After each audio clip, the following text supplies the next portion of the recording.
إن الحمد لله نحمده ونستعينه ونستغفره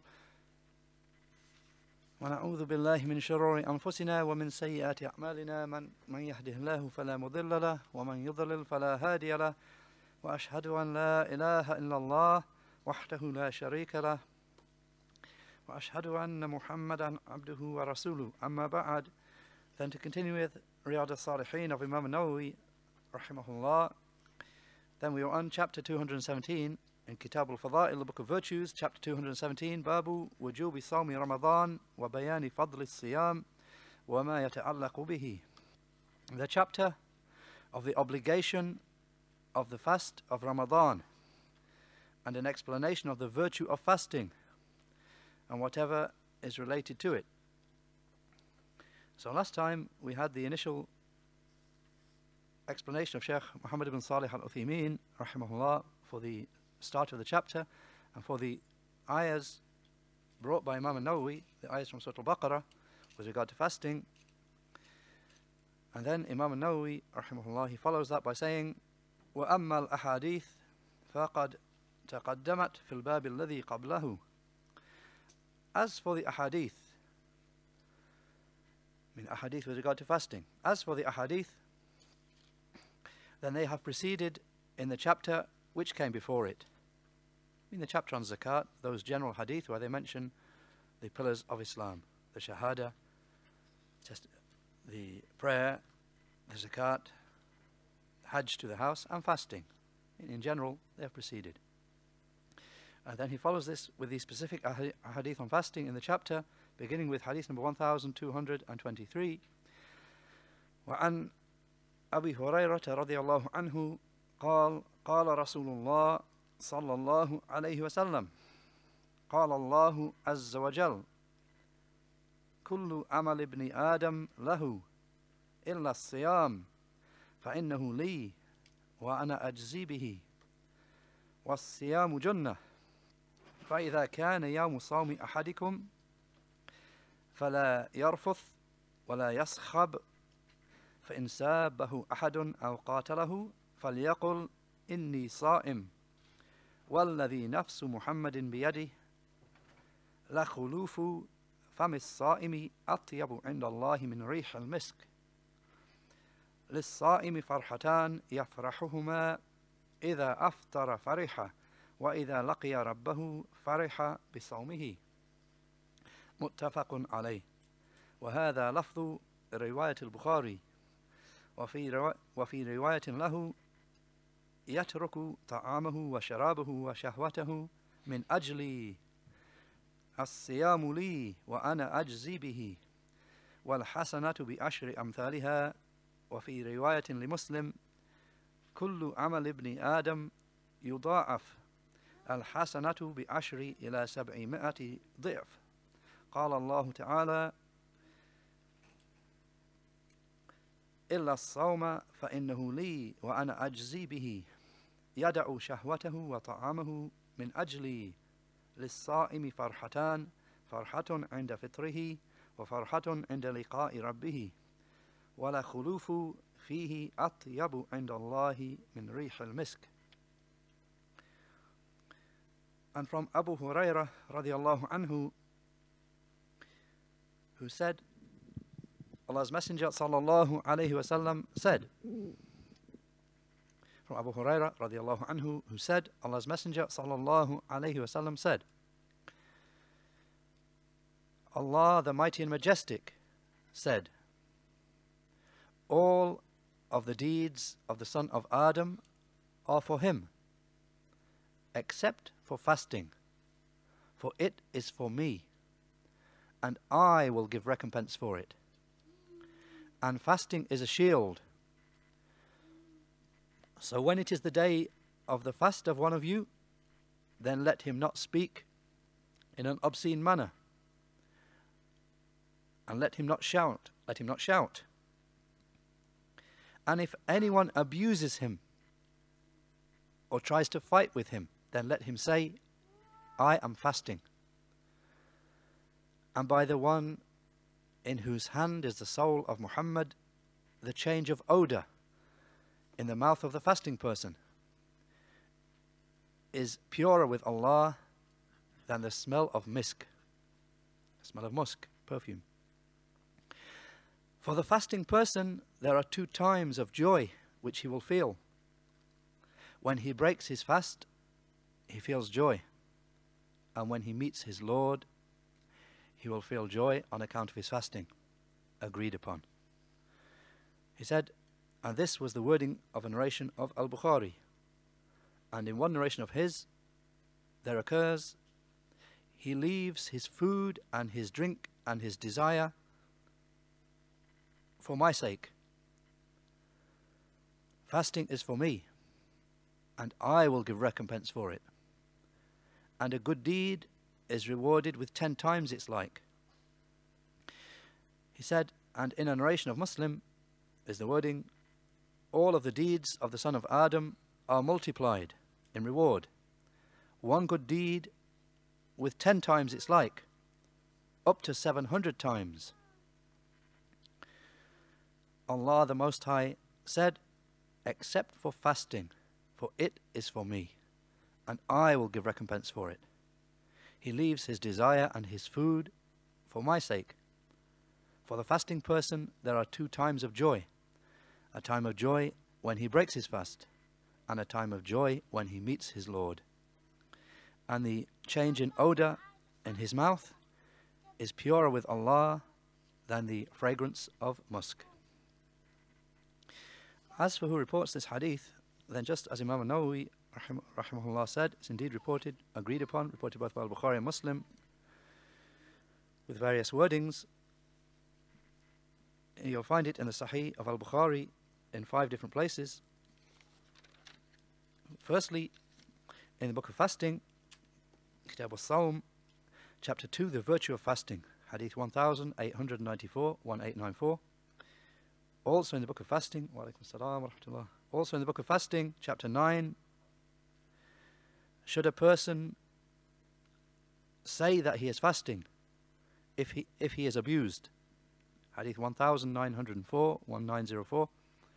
Also reported by Al-Bukhari in the book of dress, Kitab al-Libas, chapter 78, what is mentioned with regard to musk.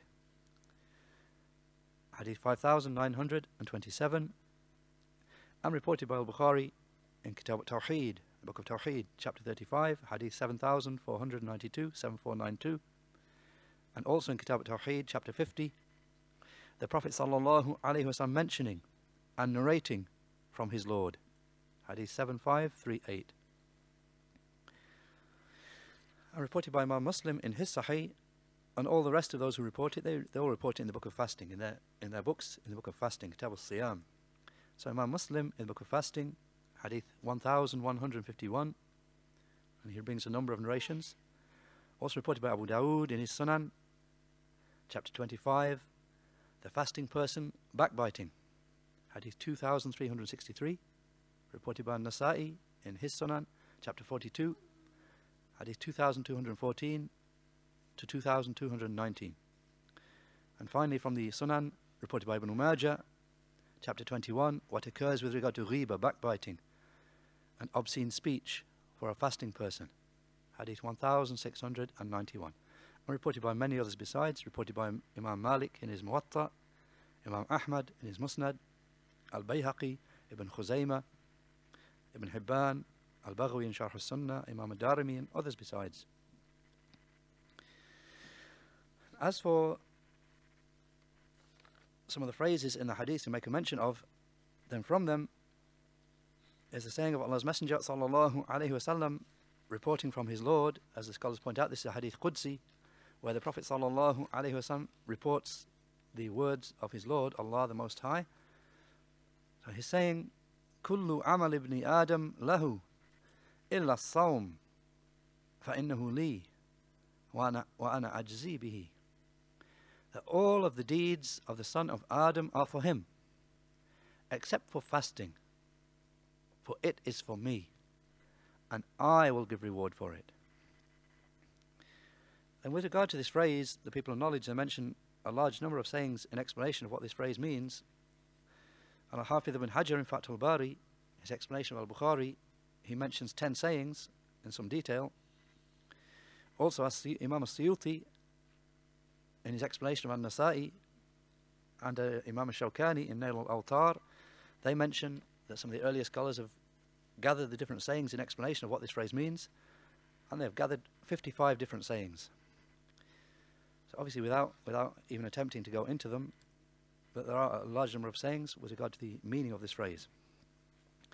As for Ibn Allan, then he said in his explanation of Riyad al-Salihin, Dalil al-Falihin, he said, with regard to this phrase,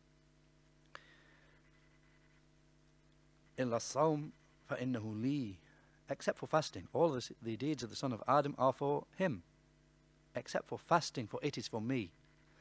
Then Ibn Allan said, meaning purely for me. Nobody else besides me comes across it. And there is also no share in it for the person's own soul. Rather, it tames his soul. And it brings deficiency to his body. And it involves having patience, having sabr upon the heat of thirst and upon the biting of hunger. He said, and Al-Khattabi said, its meaning is that fasting is an act of worship that is purely. Ibadatun khalisa, it's a pure act of worship. Riya, acting for show, or sum'ah, doing it to be heard of, will not come upon it. Because it is a righteous deed which no one is actually aware of except Allah. Some of the people of knowledge mentioned that you can assume that a person's fasting in Ramadan, you assume that people are fasting, but you don't actually know whether he's eaten in private or drunk in private. You don't know, you can't see, we can't see and we can't tell. So the only one who actually knows, is he actually fasting, is Allah the Most High.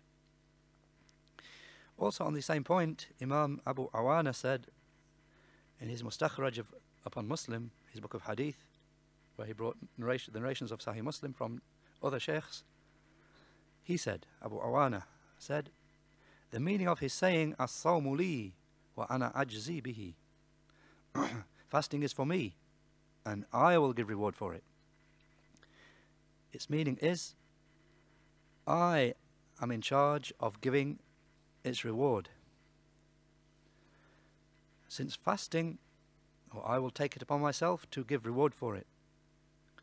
Since fasting is such that a fasting person, no actual movement is seen from him, nor any action which the scribes can write down.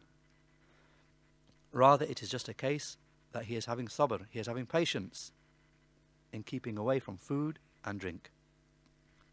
He is having sabr, having patience in keeping away from food and drink. And Allah says, إِنَّمَا يُوَفَّى الصَّابِرُونَ أَجْرَهُمْ بِغَيْرِ حِسَابٍ. Surah Az-Zumar, the 39th Surah, Ayah 10. With the explanation, the people of sabr, the people of patience, will be given their reward in full, without any reckoning. Abu Awana said, so it will be a reward without limit, without being recompensed, without being enumerated. So it is a reward which is not enumerated, not limited. On the same point with regard to this phrase, that all of the deeds of the son of Adam are for him except for fasting, for it is for me, and I will give recompense for it, then Shaykh Muhammad ibn Ali ibn Adam al-Ethiopi, Hafidhullah, he said in his explanation of the Sunan of An-Nasa'i, he mentioned the 10 different sayings that Al-Hafidh ibn Hajar brings. And then he himself summarized what he holds to be correct, and he said, in my view, what is closest is, and he mentioned the second saying, he said that it means that He, the Most High, He knows the amount of its reward, and that He will give the fasting person a reward without reckoning it. So this is what is supported by the context. The remainder of the wording of the hadith, before and after, supports this idea, supports this saying. He said, indeed, it is like a clear statement of it, since he said, all of the deeds of the son of Adam will be multiplied. One good deed with 10 times its like, up to 700 times, up to whatever Allah wishes, except for fasting, for it is for me, and I will give recompense for it. He said, and Allah the Most High knows best what is correct. So he preferred the view that it means with regard to the reward, Allah the Most High knows how much reward the fasting person will get, and He will reward it without limit, without accounting. As for the phrase as-siyamu junnah, fasting is a shield. Fasting is a shield, or fasting is a protection. Then Imam al-Baghawi said, rahimahullah, in his explanation of, or rather in his book Sharh al-Sunnah, he said, meaning a junnah, a shield against sins, because it breaks the person's desire, so that therefore he does not commit sins. On the same point, as-siyamu junnah, fasting is a shield, Imam Badruddin al-Aini said in his explanation of al-Bukhari, Umdat al-Qari, he said, fasting is a shield from the fire. And this is a point, actually, Al-Hafidh ibn Hajar, he mentions a great deal of speech on this regard, with regard to the meaning. Fasting is a shield, and he mentions different narrations of it. Some of the narrations mention a shield from the fire. So he brings speech with, is it a shield from the fire or a shield from desires and so forth. So here, Imam Badruddin al-Aini said in Umdat al-Qari, he said, fasting is a shield from the fire, because it involves withholding from desires, shahawat. And the fire is surrounded by desires, surrounded by shahawat, the hellfire.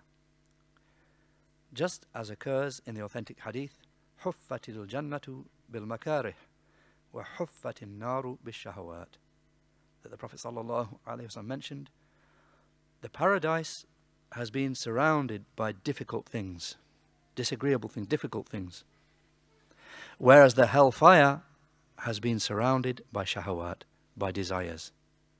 The hadith reported by Muslim, that's hadith 2822, from a hadith of Anas radiallahu anhu, the first hadith in the book of Jannah in Sahih Muslim. Then Al-Aini mentioned, he said, Ibn al-Athir said, the meaning of its being a junnah, a shield, is that it protects its person from that which will harm him from desires.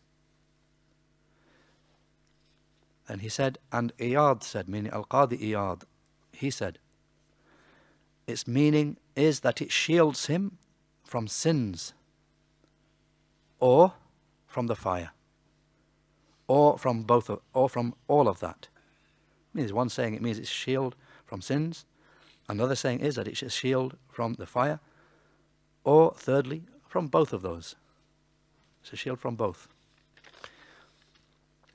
As for Shaykh Abdul Muhsin al-Abbad, hafidhahullah, then he said in his explanation of Abu Dawood, in the transcribed lessons that you can get in explanation of Abu Dawood, then he said on this point, fasting was sawmu junnah, fasting is a shield. So it is said from the fire, or it is said from sins.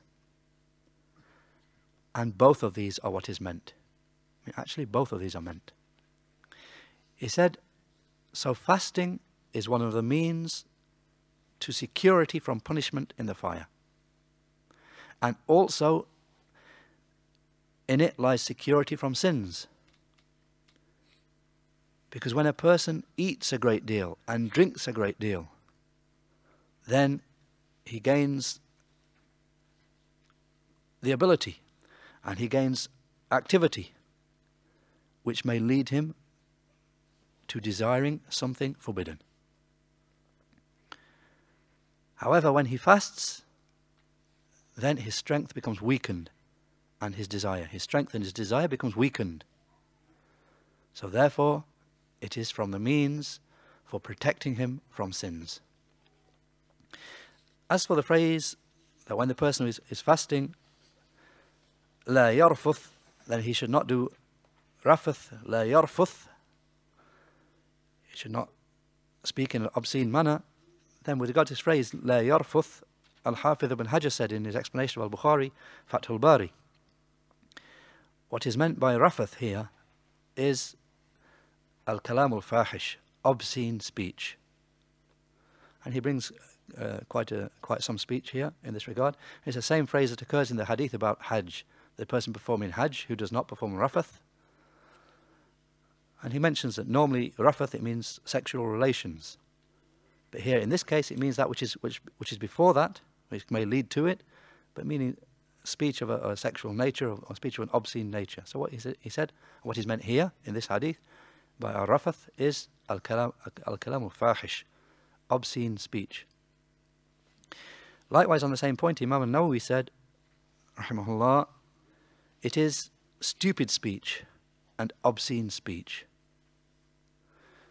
Also on the same point, Al-Hafidh ibn Abdul Barr said in Al-Istidhkar, his book of fiqh in explanation of the Muwatta Imam Malik, Al-Istidhkar, Ibn Abdul Barr said, Ar-Rafath here means foul speech and abusing and indecent speech and ghiba, backbiting, and coarse speech, and that you cause another person to become angry by saying that which upsets him, and arguing, and the like of that, all of it. It refers to all of the like of this. As for the phrase وَلَا يَسْخَبْ, and let him not yaskhab, and in the narration, in one narration of Imam al-Bukhari, or the first narration Imam al-Bukhari brings, contains the phrase وَلَا يَجْهَلْ, let him not behave in an ignorant manner. So with regard to the phrase وَلَا يَسْخَبْ, then Al-Hafidh ibn Hajar said in Fathul Bari, as-sakhab, it means arguing and shouting out. And it has already preceded that the meaning is, or in meaning, or rather that the meaning here is that this is prohibited, its prohibition is even more emphasized when a person is fasting. However, even the person who is not fasting, he is prohibited from the like of that also. So Hafidh ibn Hajar makes the point that some of the others make as well, that this is something shouting out and arguing and the like, this is something prohibited any time. But when a person is fasting, it's even more emphasized. The prohibition is even more emphasized upon him. Not that it's allowed when he's not fasting, rather it's not allowed even then, but when you're fasting, even more so. It's more emphasized that you don't do it. As for the phrase فَإِنْ سَابَّهُ أَحَدٌ أَوْ قَاتَلَهُ, so if anyone abuses him or fights with him, then Imam Nawawi said, meaning abuses him, speaks in abuse of him, inviting him to engage in mutual abuse, abusing each other. And the meaning of muqatala, fighting, is quarreling and pushing him. If that happens, then he should say, Inni sa'im, I am fasting. And in the narration of Al-Bukhari, he should say it twice, Inni sa'im, I am fasting, I am fasting. Imam al-Nawawi said, rahimahullah, with regard to this phrase, so it is said that he should say it, I am fasting. He should say it with his tongue, audibly, so that the one who is abusing him or trying to fight with him can hear it, and so therefore be repelled, usually. Or it is also said, he quotes a second saying, it's also said he shouldn't say it with his tongue. Rather, he should just say it to himself, to prevent his own self from engaging in abusing or fighting or facing him with like behavior, and so that he can guard his fasting from anything that will damage it. And if he were to gather the two together, that would be something good. I mean, some say it means you should actually say it to the person who's trying to abuse you. You should say it so he hears. So some of the others say no. It means you say it to yourself and stop yourself. And he's saying if you do both, that will be something good. On the same point, Shaykh Abdul Muhsin al-Abbad, Hafidhullah, he said in his lessons, both of these are what is meant. I mean, that the person does both of these. He says it to himself, and he also says it audibly to the person who's trying to abuse him or fight with him. As for the phrase, La khulufu famis sa'im, the khuluf of the mouth of the fasting person, and with regard to this phrase, Shaykh al-Albani said in his notes to Riyadh al-Salihin, al-khuluf with a dhamma means the change in odor in the mouth of a person who is fasting. And as some of the explainers point out, meaning when a person hasn't eaten for a long time, it produces an odor from his mouth. As for the phrase lis-sa'imi farhatan, for the person who fasts, there are two periods of joy. Farhatun inda fitrihi, a period of joy when he breaks his fast. With regard to this phrase, Imam al-Baghawi said in Sharh al-Sunnah, Farhatun inda fitrihi, he will have a period of joy when he breaks his fast. He said it's possible that this joy that he feels when he breaks his fast is on account of the food. That when hunger has reached its full extent with him, that then he feels joy, so that his soul can take its need.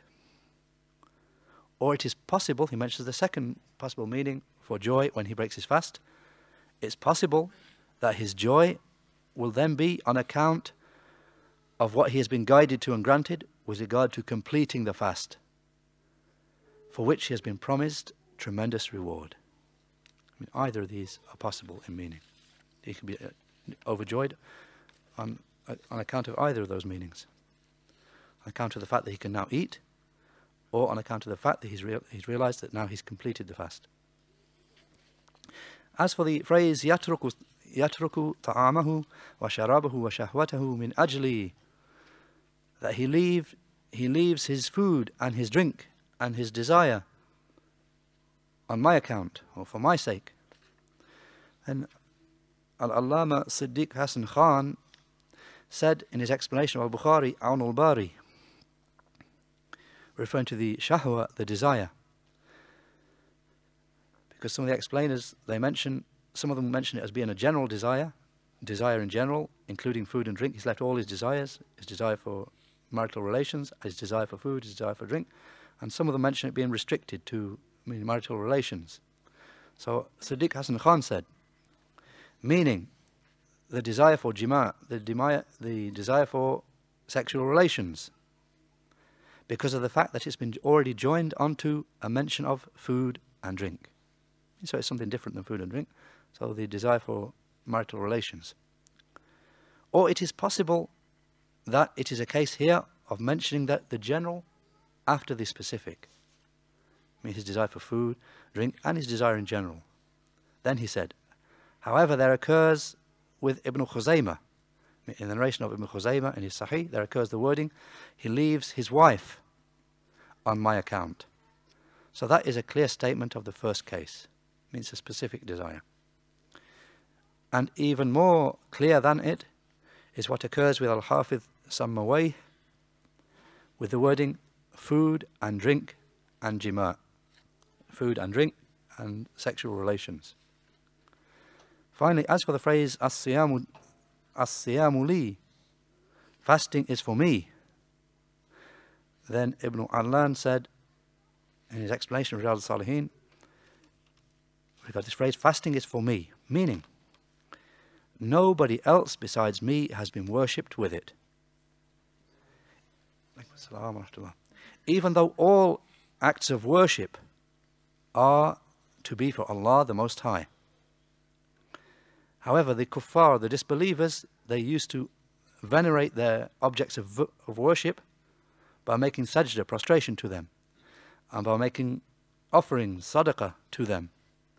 But as for fasting, then no.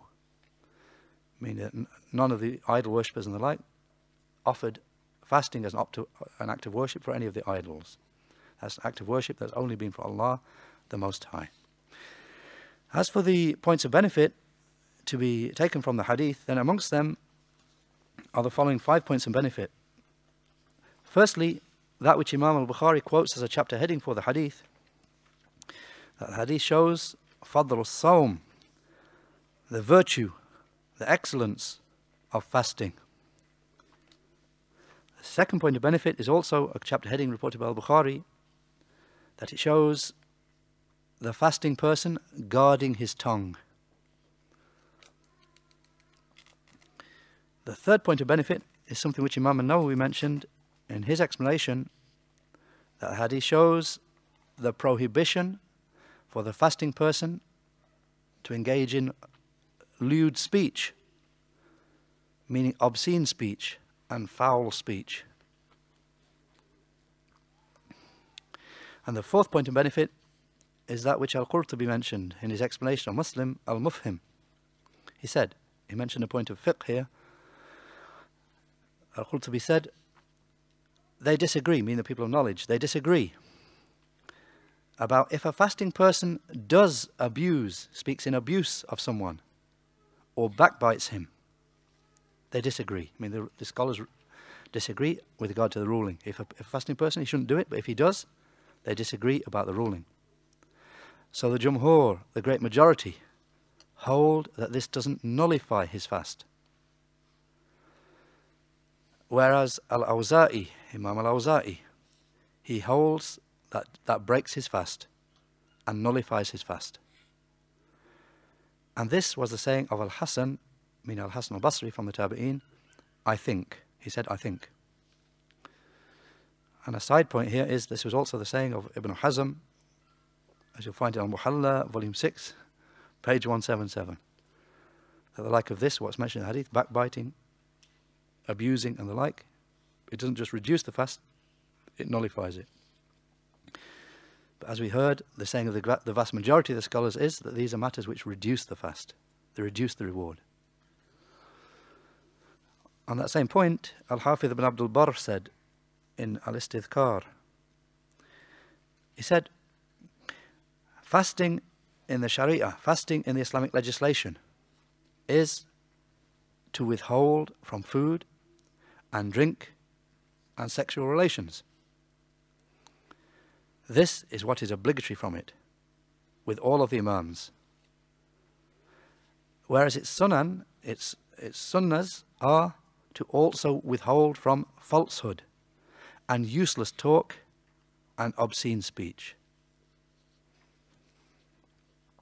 And the fifth and last point of benefit is that which Al-Hafidh ibn Hajar indicates, commenting upon the reason that Imam al-Bukhari brought this hadith in Kitab al-Tawheed, the book of Tawheed, which is that it contains affirmation of speech, the attribute of speech, al-kalam, for Allah the Most High. Which is why Imam al-Bukhari brought it in the book of Kitab al-Tawheed. As for the explanation of Shaykh Muhammad ibn Salih al-Uthaymeen, rahimahullah, then he said,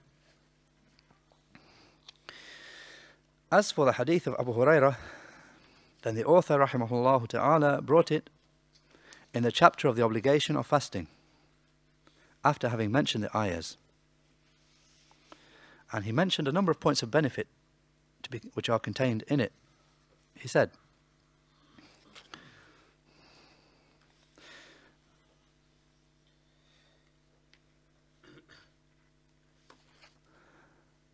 firstly, from the points of benefit for this hadith, that Allah, the Perfect and Most High, has made fasting to be for Him. Whereas the rest of the actions of the son of Adam, meaning besides fasting, are for the son of Adam. So Allah the Most High said, Kullu amal ibni Adam lahu, illa as-siyama fa innahu li. All of the deeds of the son of Adam are for him, except for fasting, for it is for me. Shaykh Ibn Uthaymeen said, and the meaning is that fasting is specifically and particularly for Allah, the Perfect and Most High, amongst the rest of deeds. Because it, meaning fasting, is one of the greatest acts of worship in ikhlas, in purity and sincerity of intention. Because it is something secret between the person and his Lord. Because it will not be known about a person whether he is actually fasting or not fasting. He will be along with the people, coming and going, going out and entering, but it will not be known actually about him, for his intention is something hidden, inward. So therefore, it is greater in ikhlas, purity and sincerity. So therefore Allah particularized it amongst all of the rest of deeds. He said, some of the scholars said, and its meaning is that when it is the day of resurrection, Allah the Perfect and Most High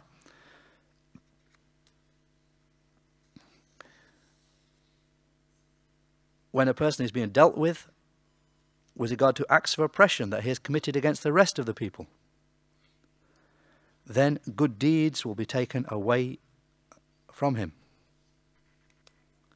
except for fasting. Meaning, if he's wronged other people, as occurs in the narration in Sahih Muslim, if he's wronged people, then good deeds will be taken away from him and given to the ones he's wronged. He said, so good deeds will be taken away and given to the servants, except for fasting, for nothing will be taken from it. Because Allah, the Mighty and Majestic, it is for Him. And it is not for people. The Shaykh said, and this is a good meaning, that the reward for fasting will be given to the person in full. I mean, the fasting he's done, he'll get the full reward of it. And nothing will be taken away from it to make up for the wrongs that he has done for the creation, to the creation rather. As for the second point of benefit that the Shaykh mentioned, he said, secondly, and from them is that the deeds of the son of Adam will be rewarded. One good deed with 10 rewards like it, except for fasting. For it will be given a reward without reckoning, meaning it will be multiplied many times over. The people of knowledge said, and that is because fasting includes all 3 types of sabr. Fasting includes all of the 3 types of sabr, patience.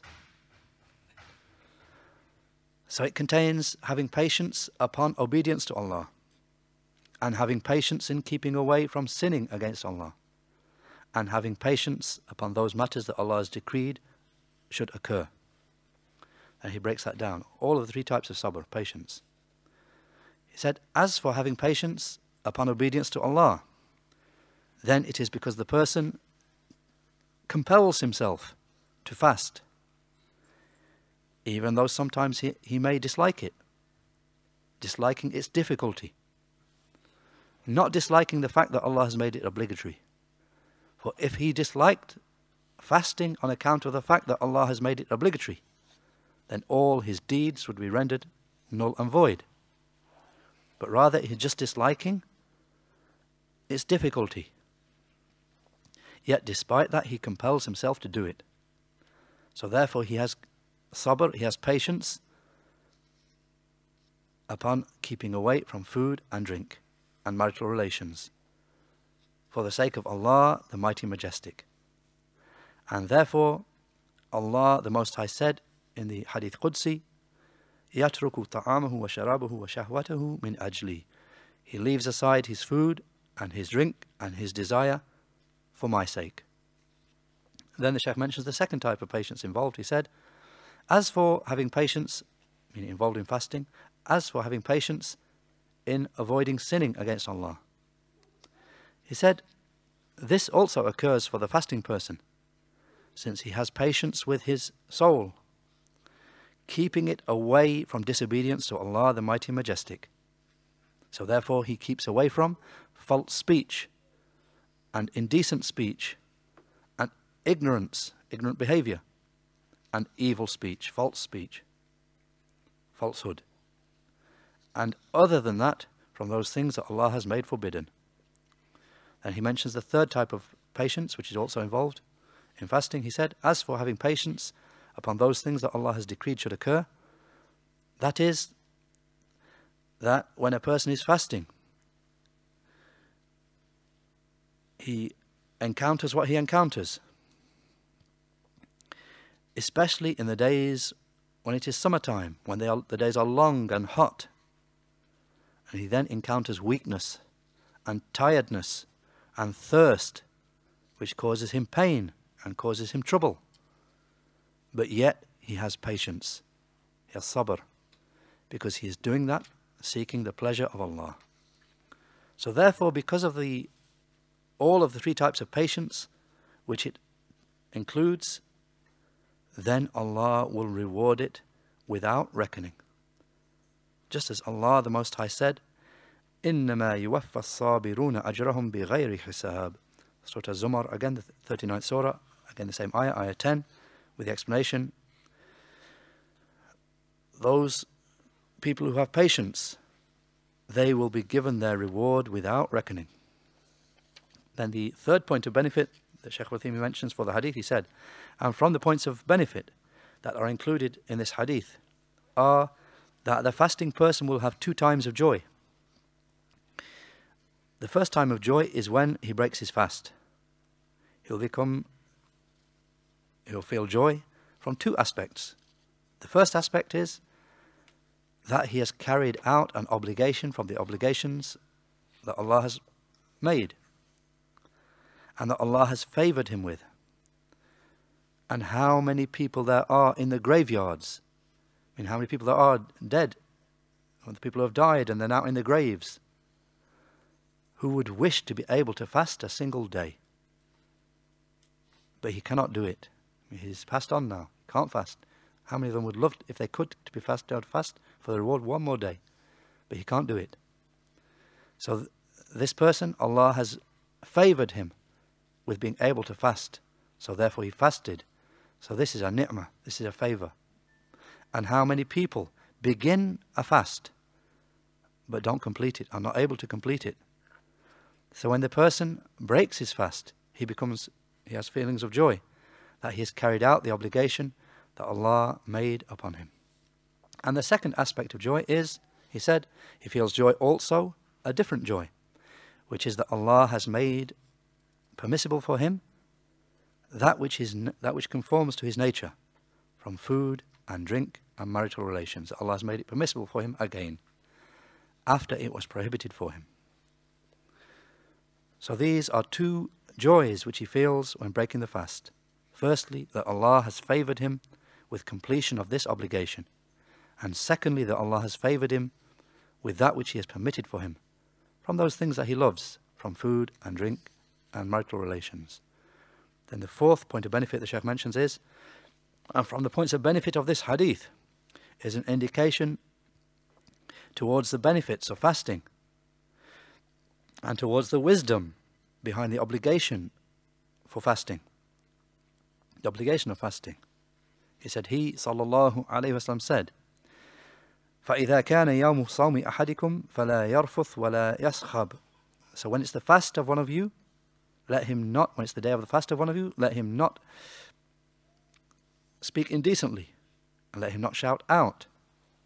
The Shaykh said, meaning he doesn't say any saying that will bring about sin for him, and he doesn't shout out, speaking with shouting. Rather, upon him is sedateness and calmness and behaving patiently. And if anyone abuses him or speaks ill, reviles him, then he doesn't raise his voice against him. Rather, he just says, I am fasting. He says that, so that the person who abuses him does not gain superiority, doesn't feel superior to him.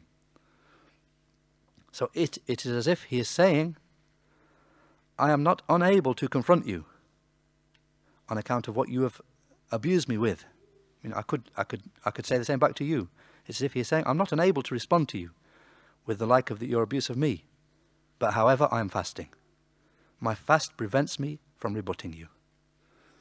So therefore, this should be said audibly. It should be said so that the other person can hear. He said, and likewise, when he says, I am fasting, he will restrain his own self from confronting this person who abuses him. So it is as if he is saying to his own self, I am fasting. So do not lower yourself for this one who is abusing. And this is also a tremendously important matter. And therefore the Prophet sallallahu alaihi wasallam,